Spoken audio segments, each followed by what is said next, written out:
Welcome to the deep dive. If you've ever tried to record, say, a dynamic vocal or an acoustic guitar in a room that's not perfect, which, let's be honest, is most home studios, Pretty much all of them, yeah.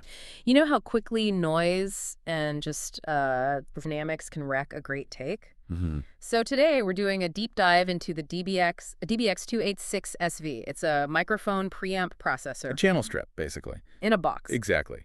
And our mission is to understand why this one piece of hardware is seen as this, like, essential analog shortcut to getting that studio quality sound before your signal even hits the computer. Well, the fascinating thing is what it's built to solve. It's really about signal integrity. Okay. If you're plugging a mic into a cheap interface or, a noisy mixer, you're adding noise and coloration right away. This thing lets you bypass all of that. Giving you a pristine preamp from the get-go. Right. It's all about getting the shortest, cleanest possible signal path. Okay, so let's talk about that. Because most modern DAWs, they have pretty good digital preamps. Is the analog benefit here really audible enough to get a whole dedicated box for it? I think so, and it comes down to a specific number. The mic preamp's equivalent input noise, or EIN. Right. On this unit, it's an incredibly low, negligible 125 dBu. And that number is the whole justification. So what does that mean in practical terms? It means the noise floor is just super, super low.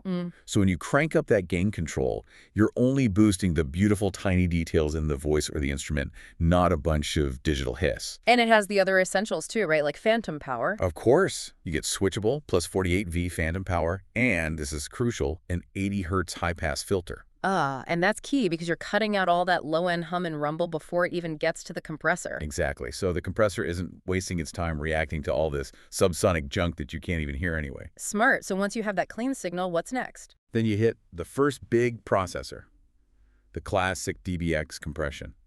It uses their patented over-easy feature. And this is where you start shaping the sound. Yeah, but it's not just about squashing the peaks, it's about character.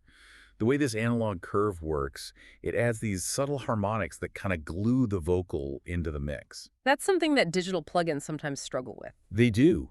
It's what gives you that really polished, present, in-your-face vocal sound. Yeah. Or you can use it to just transparently smooth out an uneven acoustic track. Okay, so you've shaped the dynamics, but what about noise? That's a huge issue in home studios, the program adaptive expander gate. This is a total lifesaver for untreated rooms. It has separate threshold and ratio control, so you have surgical control. So you could use it for, what, headphone bleed? For sure.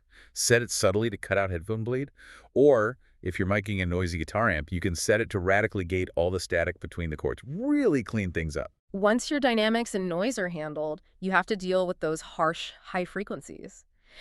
I always have trouble with, like, harsh cymbals or sibilants. How does the de-esser here handle that?